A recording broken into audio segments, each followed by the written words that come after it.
Okay, so this is the kind of woman that you need to know. She is not afraid of cold introductions and linking people up. She is so generous with her time and her expertise. She is honestly operating like a mile away from the scarcity mindset. So her LinkedIn shows 8 current positions. In 2008, she started building a video production and tech company, which was sold last year in a multi-million-dollar deal. And since then, she's really been on a rampage of building community and building connections. She has 4 startups and has built a community of more than 17,000 women in tech right across Australia. She is a CEO, she's a COO, she is a mentor, if you have to label it.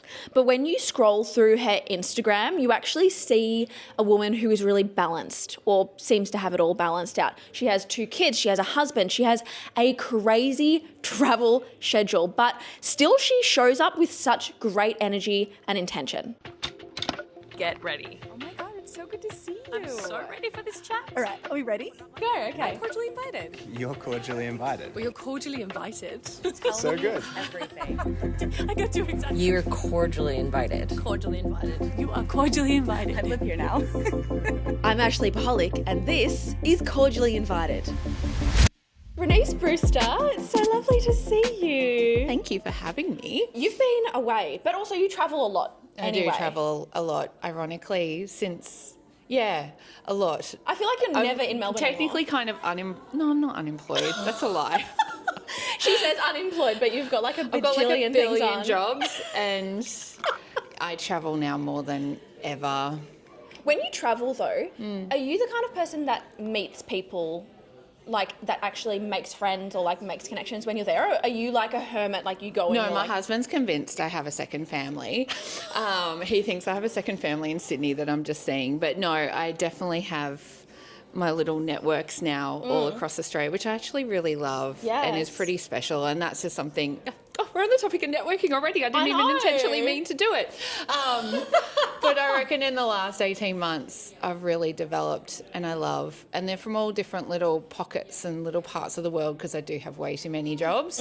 But yeah, it's really nice because I can go see my Perth people, or I can go see my Sydney people or my Brisbane people, and yeah, it's fun. I feel like for you, it just comes across so easy. Like when I see you as like, you just, it's so effortless for you to meet people, to like make a good connection. Take that as a compliment, please just take it. Okay. But I know that a lot of not. people find it difficult. And so even if you're saying that you don't find it easy, like you make it look easy, what do you feel like is networking? Like I was talking even to my sister the other day, and she was like, she thought that I was a good networker, and I was like, You are a good networker. Thank you, I'll take that. But I feel like for a lot of people, they don't even know what it is, like what it entails. Yeah. Like how do you get started? Well, I think, so just to like round back, I don't think networking comes easily to me. Like I've kind of got to find my way to do it, which for me has ended up being events. So it's worked out relatively well. I find it incredibly draining. So after an event, I need quiet time. It's almost like it's like a gym workout, to go back to that. Sort of like, oh God, I don't want to do it when I'm there. I love it. And I love meeting new people, and I leave feeling so damn good about it. But to your question, like, why do we do it? And like, you know, how do we approach it? I think it's about having a bit of an intended purpose behind your networking that's really important. And I also think we're all scared of it, right? Like, I think everyone is anxious about it, and everyone really just doesn't want to be judged, and they want to feel valued. Yeah. Which is how we feel and where the fear comes from. But it's also, I think, the greatest tool we've got in just knowing everyone else is actually nervous and just wants to walk into the room feeling valued. So if you can walk in and create that for someone, They're going to think that you can do it effortlessly. I think networking with purpose is really important. Like, determine why you want to network. What is it you want to do? Do you want to build your professional, network of people? Are you looking for a new job? Are you trying to find people and build, a community around you in a particular area of interest? Whatever it happens to be, I think, you've got to network with a bit of intention, and it takes a bit of bravery as well, but knowing others are going through it too, I think can help. And then the last part, which I think is where a lot of people go wrong with networking, connection is two-way. Like, if you leave and I know you, but you don't know me, we haven't really established a relationship. Yes. Like, you're just another person I know, or I'm another person you know now. A network, someone that you can hopefully lean on, that you can reach out to, and you can't actually do that without a proper connection that's two-way. I've got like 5 things to now ask you, so I'm gonna step back Do it one at a time. No, rapid fire. No, not yet. I feel like a lot of women are scared to network. I feel like maybe it's because we put a lot of pressure on ourselves to make it a worthwhile connection, or like to put up, I don't know, because I'm trying to decide. I think that men aren't scared to network. It's much more of like an innate quality. They just like have a chat with the bros and now they're in a boys club, like why? What's the difference, do you think? I've got my thoughts, but I want to hear yours. Yeah, look, and they're all general terms, right? Because it's not like every guy's like this, and it's not like every girl's like this either. I've certainly seen all types. But I think guys as a whole are a little bit more comfortable being transactional and asking for what they need or want. Like, hey, I need an introduction to such and such. Can you help me? Or I'm looking, like, they'll just come. It's like there's no thought before it. I see it sometimes. They just ask. Whereas women, I feel like we need to feel reciprocal. Like, we need to be able to give before we can ask. So we never ask. We don't ask for what we want. We don't ask for what we need. Like, I think as women, we tend to just feel like we need to really know someone and build that strong connection before we dare ask what we need. Because we couldn't do that unless we know we could give something back. Whereas I think that whole kind of train of thought, a lot of the guys are just a little bit more comfortable in just asking for what they want and need. And I think we should all kind of maybe take a bit of that approach. It's nearly like how, I'm sure you've seen that stat where it's like 90% of men will apply for a job that they're not really qualified for, but not only like 40% of women. I'm making these stats up now, but it's like it's something it's crazy the same like that. Thing, where it's like unless we feel like we can give you more, we don't want to take.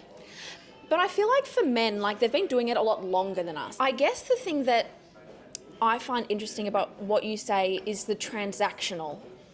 Because I think that what you're really good at is not making it feel transactional. Like, but maybe that's because you give a lot more. I don't think it is transactional. That's the thing. So how can you make the differentiate? Like, how can we make that difference then? Because if I personally have felt that there are a lot of connections that people want to make with me because of who I am. And I feel like it's transactional because I'm like, you're just using me nearly. That's not cool. No, but I feel like that's maybe what a lot of women stop a lot of women. And so what's the difference between a transactional relationship and making sure it's like a genuine connection?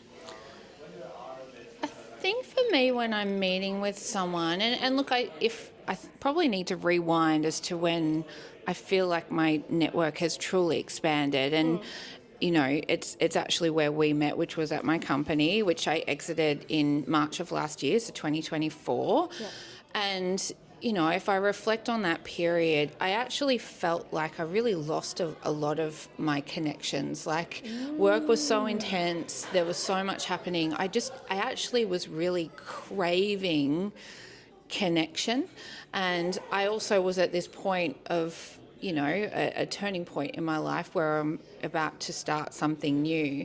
And I think because of that, it actually led me to go into rooms, to go into conversations, to go into, circles of people at events, and actually just put on the hat, how can I add value?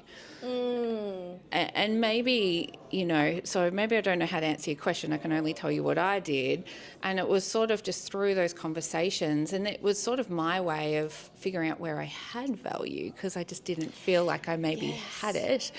And in just sort of thinking, where could I help, and finding, half a dozen ways I could help this person I'm just meeting. I'm like, I I know stuff. I can help. Can you give me some examples? Like, because I'm trying to think, like, when I felt the same sort of thing when I quit my full-time job as a journalist. And when I first started looking for jobs, I was like, oh my God, I've got no transferable skills. I know I no felt the one. same. I've got nothing. Like, but the thing is, you know, you do have a lot As of do skills. But it's funny that you don't see it at the time. And that's when I started to panic network, I guess, because I was like, I don't know what to do. I don't know anyone. So how do you identify what values you can bring to someone else? Like, how do you know? You never know, and that's, I think, part of the fun of it, and it's Yep. that curiosity. So, you know, I think there's a level of, there's 3 C's. Yeah. Confidence is the first one, which really should be bravery, I think. Cause Confidence is such a good word, though. it makes it the 3 C's, so we've got to stick with it.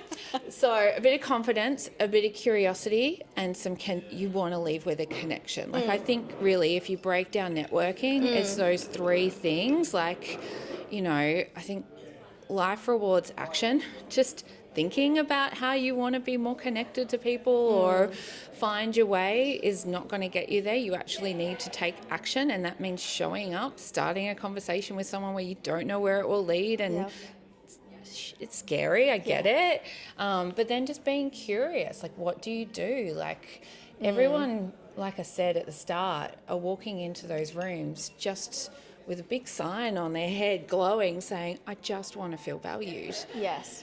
And if you kind of just start a conversation with someone with this view that I want to know you so that you know I know you, I think sometimes the value and the connections just come, and sometimes it's as simple as just listening to someone that can be all it can take. But to your point, I guess, about men and women, it's also not being afraid to ask and asking for what we want and need.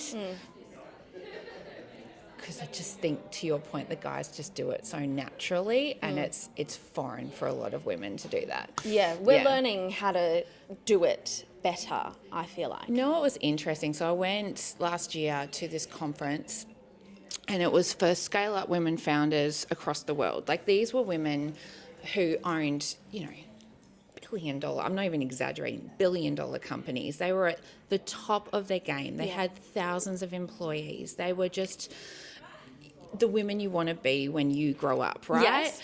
And it was this lady who stood up, and she just said, between us, we could, if we were a room of men, we would be doing deals. We would be making transactions. Yes. We would be forming partnerships. We would be all business. But as women, we were talking about small things. We were talking about the fact that we loved her shoes. We loved her handbag. God bless it, they were great shoes and handbags. They deserve attention. But we were never having the big conversations.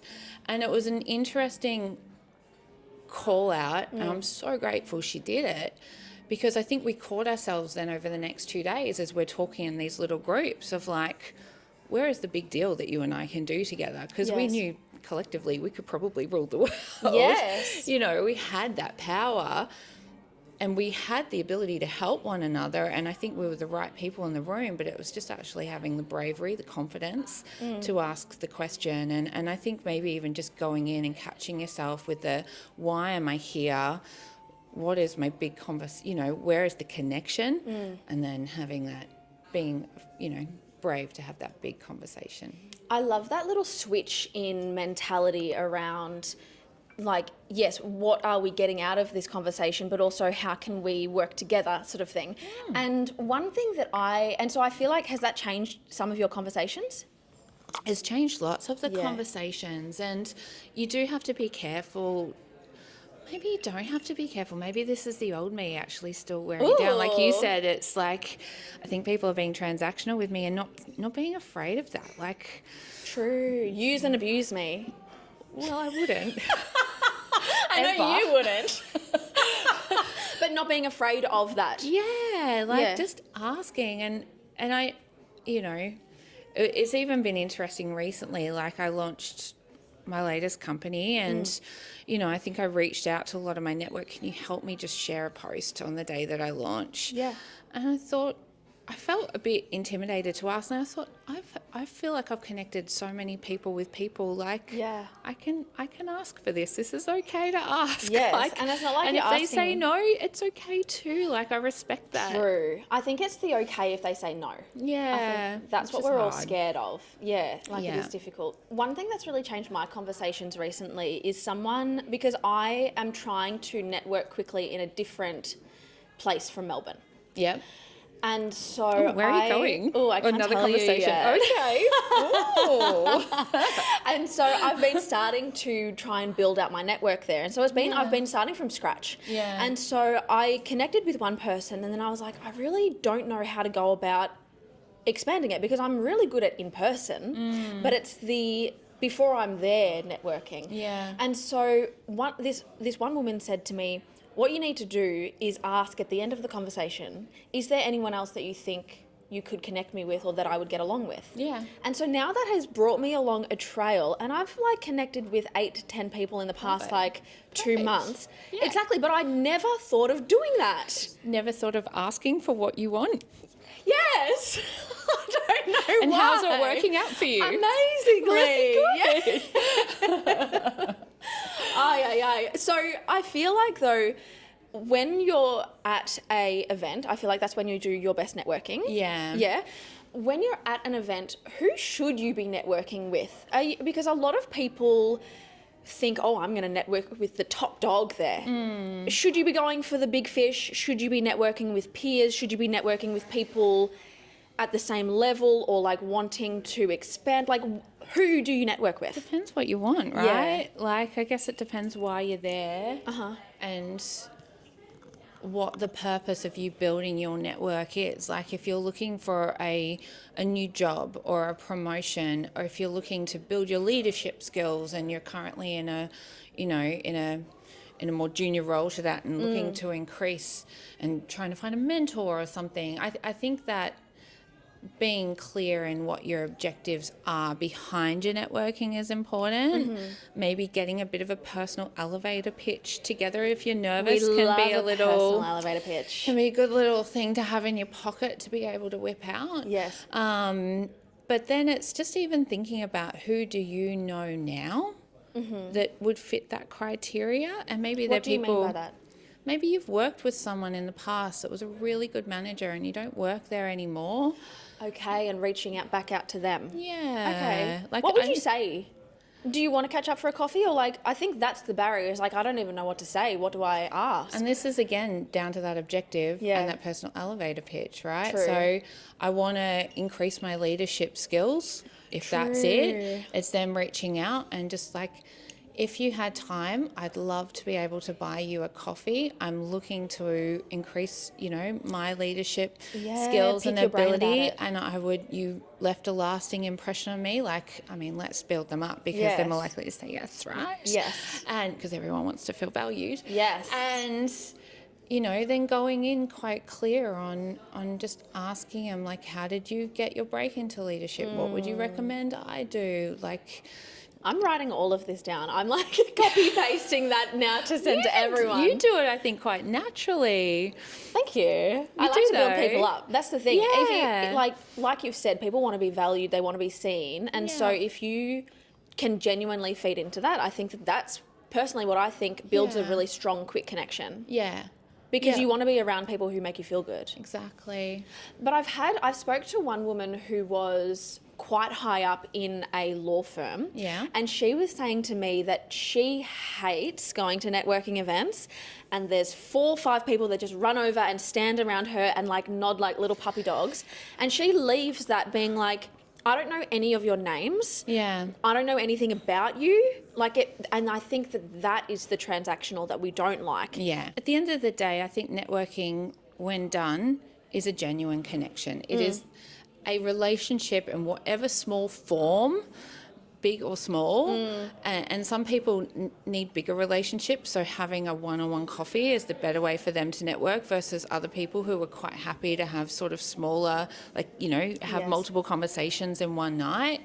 But, I think relationships come from connections, and connections are I know you and you know me, and I know this about you and you know this about me, and that's the start of a relationship. If you leave just knowing something about me and I don't know anything about you, we haven't done it. Yes. You know, connections help us feel that little less alone. Like it's an isolating little journey. It can help us. Like 80% of 80% of opportunities come from our network, come from connections. Everything I've gotten has come from my network. Truly, truly. It's only because I've known someone that I've gotten somewhere even my old company that I had for 15 years is quite ironic.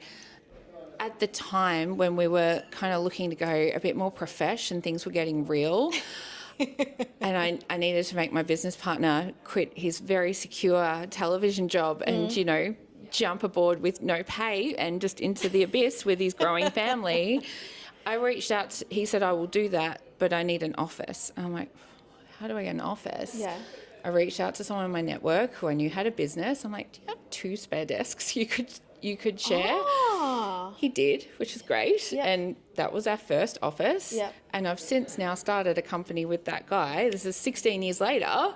Wow. Because we just, you know, built. Yeah. So I think, you know, your networks come around in all different ways. And even like as I've been reconnecting or building my network, I've actually been reaching out to clients from 10 years ago. Yeah. You know, and I love the real relationships. That's what is Yeah. nice. And like that full circle. Yeah. Do you nurture those in between, or is it kind of a Some cold? I hadn't, Yeah. and and it wasn't because I intended to. No. It was just, you know, things just got busy. Yeah. But as soon as I reached out and said, could I take you for a coffee? Like, yeah, and it's been so nice to reconnect. I don't know. I think that's where I probably do really enjoy it. Yeah. It's just the genuine connections, every fear, every anxiety, every, you know, intimidating life turning point that we have, everyone's gone through. Yeah. Someone's gone through. Yeah. And your ability to find those people who are happy to kind of support you through it, or at least just get it, is so nice. So, It is. you know, even like next week, so I can now say I'm an exited founder, I'm having a dinner with other exited founders because we've kind of got this shared connection of that experience, but I don't know any of them that well, but I know it's going to be the start of, like, I know that's going to be enough of a bond to build a relationship from that I'm Yes. really excited for. Yes. So, yeah. Yay. And Yeah. I feel like it's easier to have that initial connection over something. You know, Yeah. it's the shared connection that you're at the event together. It's Yeah. the shared connection that you're both... I've worked you're all- together in the past or something. Exactly. Yeah, like yeah. that does make it easier than like a fully cold introduction on the street. Yes. I've done that. But I feel like you've done that very well. And actually, I've met people who have said, I was walking down the street and Ashley, we joined the dots and we realised we knew you. No way. Natalie. Oh my goodness. I actually love that. See, full circle. Full circle. But I feel like once you start networking, like it gets easier and like the ball just keeps rolling. Yeah. Are you a cold LinkedIn DM person, or are you like an in-person event? All right, so confession. Yeah. I've got quite a big LinkedIn network and I'm almost not too sure how that happened. But I was getting ready to launch the latest venture. Every Friday night, it's very known, and now it's going to be even more known. Friday nights are margarita nights, and we have a big giant margarita in front of trash TV. And as far as my family is concerned, I no longer cease to exist. They are not allowed to talk to me. It is my time. Anyway, it was on a margarita-fueled confidence. Yeah. That I reached out to, I think, a lot of people who I was connected with on LinkedIn, but maybe were a bit intimidated to talk to. And I invited them to our launch event. Yeah. They all said yes, every last one of them. So I think, Liquid courage. life rewards action, right? Yes. You just, Yes. what's the worst that can happen? Maybe I needed a margarita to do it. I wouldn't have done it without it, but Now you know. now I know. And I feel like every person that I've reached out to, like to, even if it's a cold DM, they actually say yes. Yeah. I don't feel like I've really had any no's. Maybe a couple because like they're busy rather than, or like going over like an actual reason, not like, I don't want to meet you. Like I don't want to know you. It's not that. I'm not going to help you. Don't talk to me. Yeah. No, like it's nothing like that. It's No. more out of their control. So I feel like just shoot your shot. We've talked a lot about like as an entrepreneur finding your tribe or finding connections. In the corporate space, I feel like when I was like full-time 9 to 5, it wasn't 9 to 5, it was like 6 till 6. But anyway, when I was working 6 till 6, I didn't really see the value in expanding my network. Yeah. We didn't have time. True. Okay, maybe I'll like give myself a break. I didn't have time, but also like I just knew a lot of people in my industry, but that's hurt me when I wanted to leave because I didn't know what else was out there. Yeah. So why is it important for people, not just entrepreneurs, to have a wider network, more connections? I mean, your networks create opportunities. So there's like the personal benefit of obviously having it. I think there's some studies that have been done where someone's confidence is often directly related to their network. I mean, even if we just like boil it down to, sort of that transactional point of view a little bit as well, I think it's like your salary is within 5% of the people that you hang out with, or there's some stat like that. I'm getting it totally wrong. So, even if you're looking to build up to that next level, there's probably a case to be made of finding others who are at that level you want to be at and finding your tribe there too. So it's personal, right? Maybe you don't want to have connections in work because you're working 6 to 6 and that's enough, but you need an outlet outside of it, and it's a run club or a book club or whatever it is outside of that will help. We've all got these networks. It's just understanding what you want to be able to gain from it. And it's nearly just going in with a little bit of strategy, because it's not like you're going in with a transactional mindset. Like you're not going in being like, what can I take from this? Yeah. It's more going in, like you said, giving value.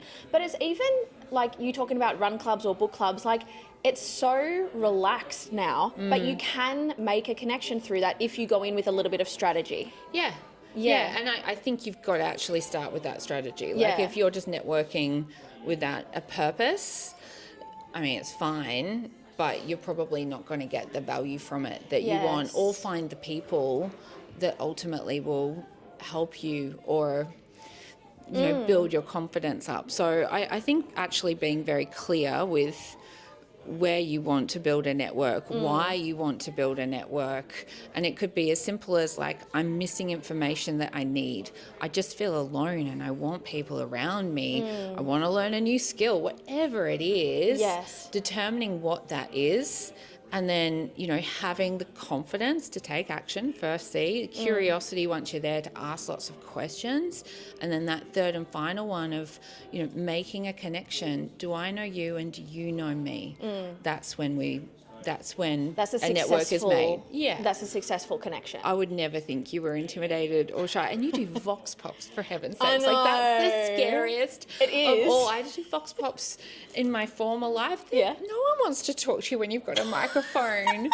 And you've got 2 of them, and here I am sitting down and with the microphone in my hand. But you get it out of people. So, but I think it's that strategy. You go in with strategy, and when you're good at it, when you've practiced it, when you know it, it looks like you have no strategy. Because I'm looking at you and I go, you make connections effortlessly, but it's because you've practiced, you've got the strategy, and you know how to do it. Okay, so I feel like the takeaway from this whole conversation is, who do I want to be surrounded by, and what value can I bring to that connection?